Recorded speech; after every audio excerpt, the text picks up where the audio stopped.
Hello guys, welcome back to my YouTube channel. Today I'm going to look up some International Women's Day. Happy International Women's Day, everybody. Okay.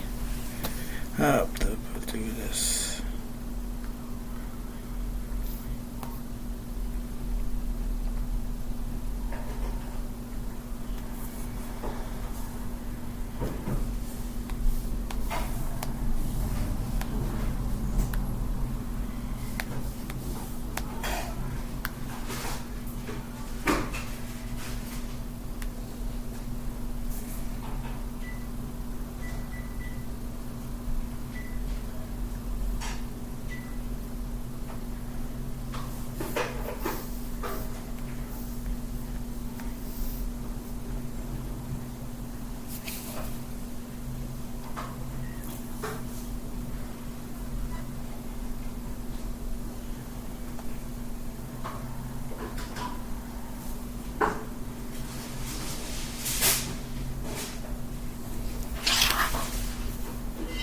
You found a place of complete focus.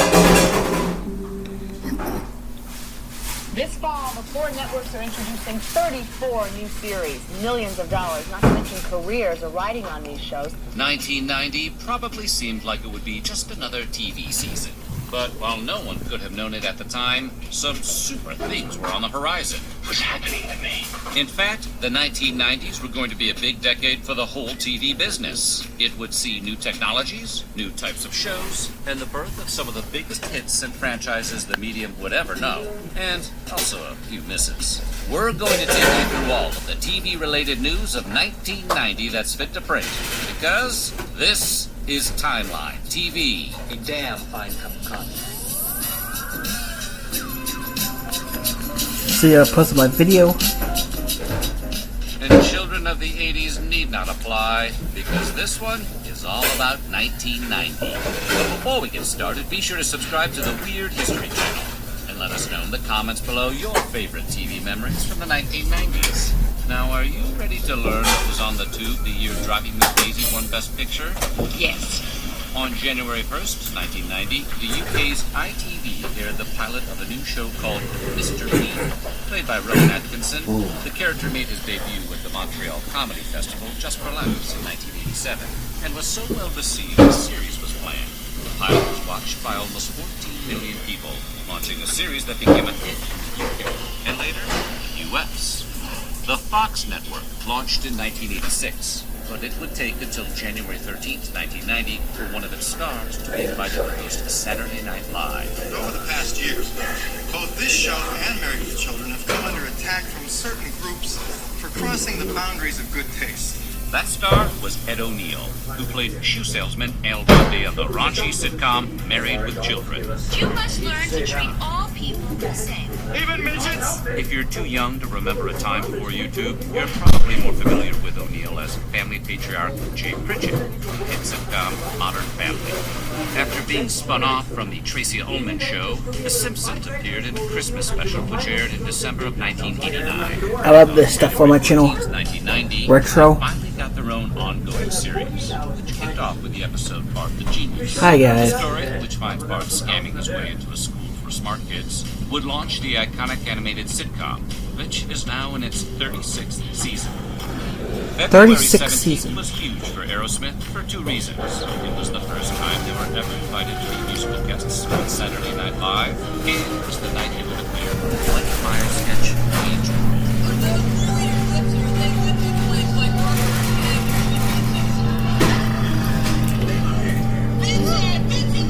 The appearance was such a hit, Aerosmith would return to headline the Wayne-Stock concert that closes the film World War II. On March 24th, Alf, a sitcom about an American family living with an alien life form, aired its fourth season finale. Joel, you ever drop in again? Please use the front door. Love the Tanners. The episode ended on a cliffhanger which found Alf being discovered and surrounded by agents of the U.S. government. But the series was abruptly canceled, leaving audiences with one of TV's most notorious unresolved cliffhangers. Luckily for fans, that cliffhanger would finally be resolved in Project Elf, the TV movie that aired on February 17, 1996. I'd like a nice, big, fat calico, medium rare.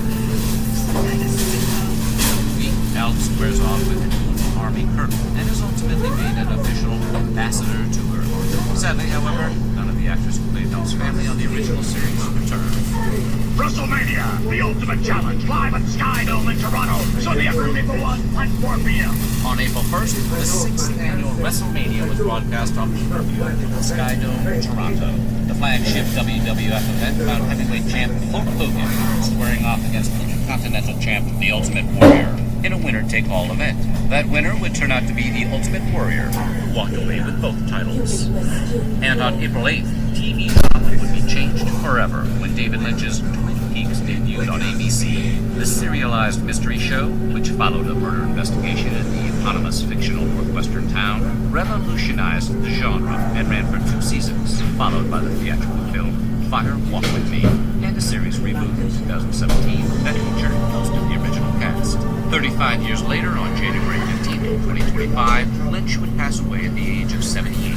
The revered director of films like The Elephant Man, Blue Velvet, and Wild at Heart had been suffering from emphysema brought on by smoking cigarettes, a habit he claimed to have acquired at just 8 years old. April 15th was a great day for comedy because it's the day In Living Color debuted on Fox, led by Keenan Ivory Wayans, the mostly African-American sketch comedy series, which featured David, Pam, Sean, and Marlon Wayans, would briefly give Saturday Night Live a run for its money. Who are you? I am the while also launching the careers of cast members like David Allen Greer and Jim Carrey. And May 4th would bring the final public appearance of Muppet creator and performer Jim Henson. Henson appeared on the Arsenio Hall show, along with his most iconic character, Kermit the Frog. Now there's a new member of the band. Can we talk about Clifford? Clifford is our newest member of the band, and he's absolutely great. The two shared the couch with fellow Muppet performer Kevin Clash and the Muppet Clifford. Tragically, Henson would die from toxic shock syndrome due to a bacterial infection just 2 weeks later. On May 12th, stand-up comic Andy Dice Clay guest hosted Saturday Night Live. The appearance from the controversial comedian who played a misogynistic and racist character drew protests, including from SNL cast members like Nora Dunn, who refused to appear on the broadcast. It also caused the scheduled musical guest, Sinead O'Connor, to back out of the show. Just 2 months later, the Dice Man would shock audiences by showing off his sensitive side on the Arsenio Hall show. While promoting his movie, The Adventures of Ford Fairlane, Clay broke down in tears over criticism that he was racist and sexist by claiming it was all just a joke. And anybody that doesn't like it, go wipe their ass with whatever they say about me. The appearance, however, did not which bombed. May 17th was a tough day for Kelsey Grammer. The Cheers star, known for playing Fraser Crane, was sentenced to 30 days in jail for driving while intoxicated in Van Nuys, California. He would serve just 14 days of that sentence, but later in the year he would be sentenced to 90 days of house arrest in connection with a 1988 charge of possession of cocaine. Then on July 5th, the sitcom Blossom, starring the future Big Bang Theory star Maya Bialik and teen heartthrob Joey Lawrence, debuted on NBC. The pilot, which featured Bialik as Blossom Russo, a teenager who lived with her father and 2 older brothers, was well received in their debut as a regular series on January 3rd, 1991. And on July 12th, Alaska got a new doctor before the Exposure debuted on CBS. The quirky drama followed Joel Fleischman, a Jewish MD from New York, who found himself heading for his medical school. See this? In the tiny fictional town of Sicily, located deep in the northern wilderness. The series, which would be showered with critical acclaim and awards, became a major hit and ran 6 seasons. Johnny Depp got his big break in 1984's A Nightmare on Elm Street, but he cemented his celebrity status by starring as Officer Tom Hansen on the Fox police procedural 21 Jump Street. The show followed a squad of undercover cops investigating crimes in teen-heavy settings like high schools. It became a major hit, but on July 16th, that made his final appearance on the series. He would, however, very briefly reprise the character in the 2012 21 Jump Street movie. Yeah, for like months on end. Roseanne Barr is famous for a lot of things, but her singing voice isn't one of them. That's why it struck many as a strange choice when she was invited to sing the national anthem at the Reds-Padres game on July 25th. Barr's screeching rendition, which ended with her spitting on the pitcher's I wanted to make this video for my channel. It's retro. She was subsequently Here's what things. Several of the Padres said they thought the performance was a complete disgrace. In 1990, rapper Will Smith was in trouble with the IRS and desperately needed money. To right the ship, he decided to sign on to play the title character of the NBC sitcom The Fresh Prince of Bel-Air. These are my partners in the law firm of Firth, Win & Meyer.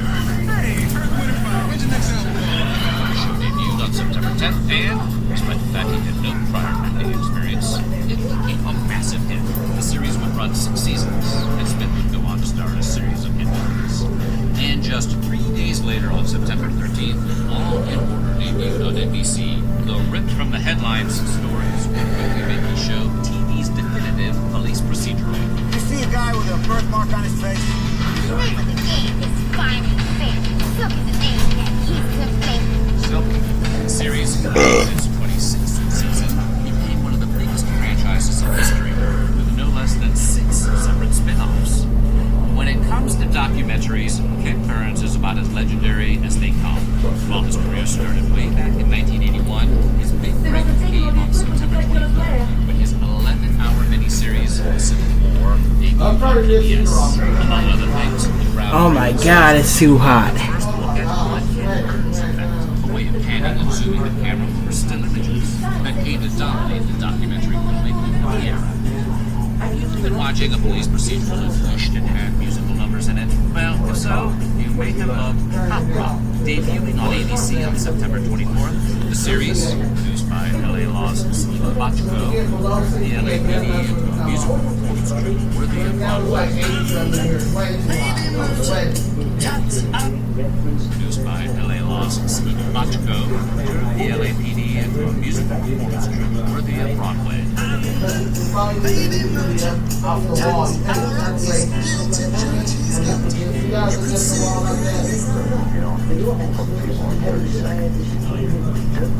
The show was a critical and commercial failure. It was quickly canceled.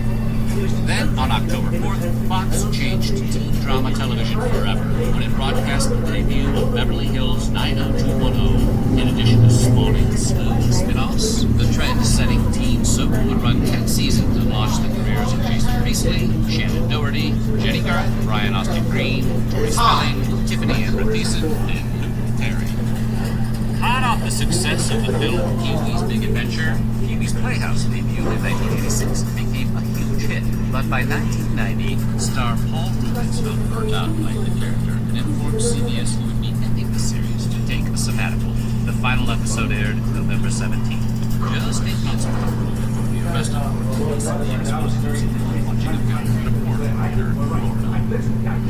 And on November 18th, ABC would air the first episode of a 2-part adaptation of Stephen King's It. The Emmy-winning miniseries would star well-known actors like John Ritter and Harry Anderson, and would feature Tim Curry as Pennywise the Clown. Despite the acclaim the TV version received, Hollywood would return to the well in 2017, when it released the first half of a 2-part theatrical film series based once again on King's It novel. Directed by Andy Muschietti, the film would feature Finn Wolfhard, Jaden Martell, and Sophia Lillis. And this time, Pennywise's clown shoes would be filled by Bill Skarsgård.